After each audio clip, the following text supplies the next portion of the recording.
Hello everyone, আসসালামু আলাইকুম। Time ওয়াল ফ্যামিলির সবাইকে নতুন আরেকটা ব্লগ দেখার আমন্ত্রণ জানিয়ে শুরু করছি। ফাইনালি আজ সবার সাথে আমার কিচেন ডেকোরেশনের ভিডিওটা শেয়ার করব। প্রথমে এই সেলফটা আমি সেটিং করে নিয়েছি।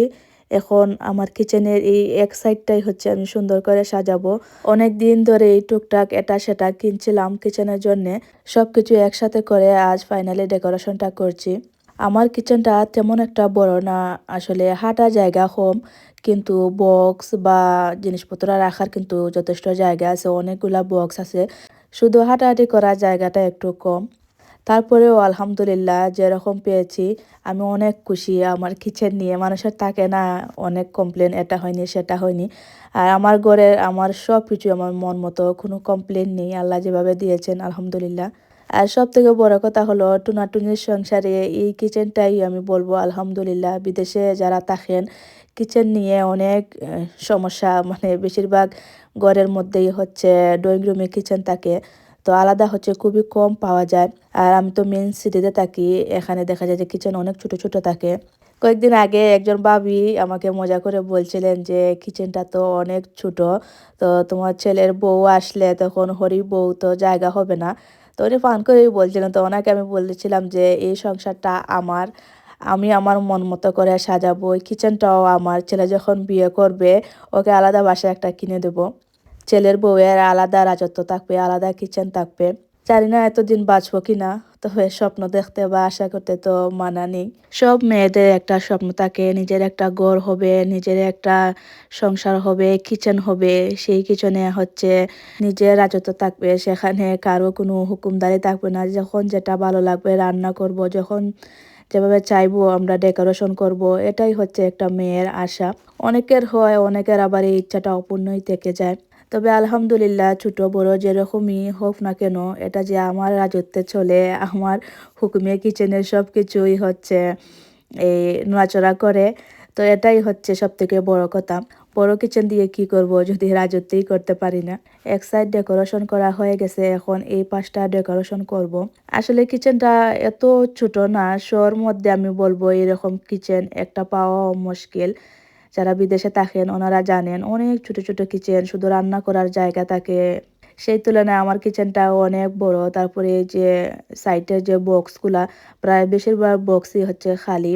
উপরের বক্সগুলাতে তেমন কিছু রাখা হয় না, কারণ লামাতে পারি না একটু উঁচাতে।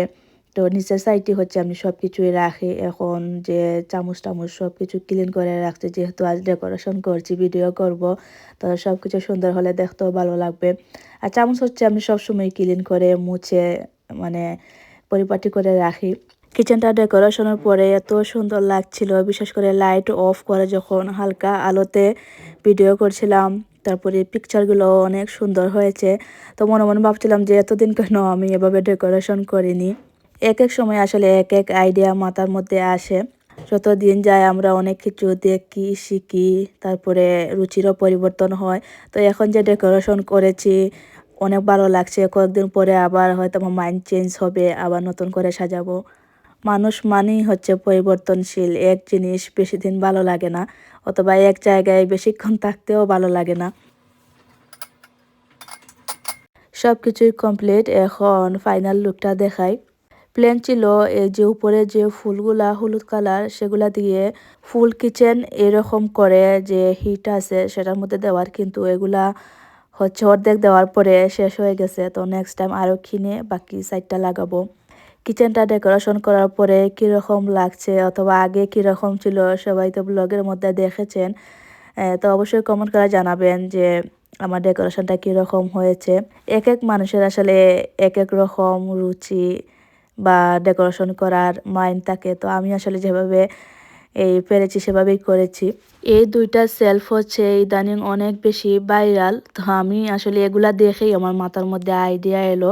বিশেষ করে কফি মেশিন কেনার পরে মাথার মধ্যে এই আইডিয়াটা এসেছে, আমি এভাবে যদি সেলফ দিয়ে এই সাইডটা ডেকোরেশন করি তাহলে হয়তো সুন্দর লাগবে। তো যেই চিন্তা সেই কাজ করে ফেললাম। আমার আবার মাথার মধ্যে যেটা ঢুকে সেটা না করা অবধি শান্তি নেই।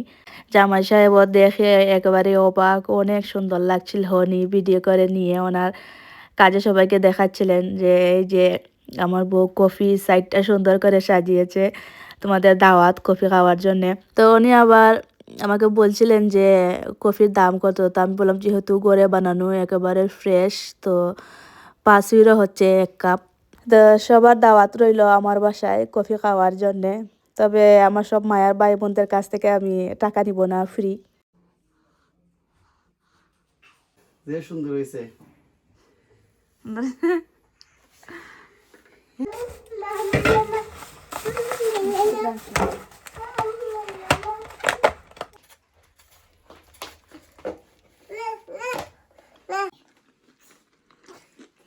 হ্যালো। এতক্ষণ ভিডিওটা দেখার জন্য সবাইকে ধন্যবাদ। ব্লগটা এখানে শেষ করছি। দেখা হবে নেক্সট ব্লগে। সেই পর্যন্ত আল্লাহ হাফেজ।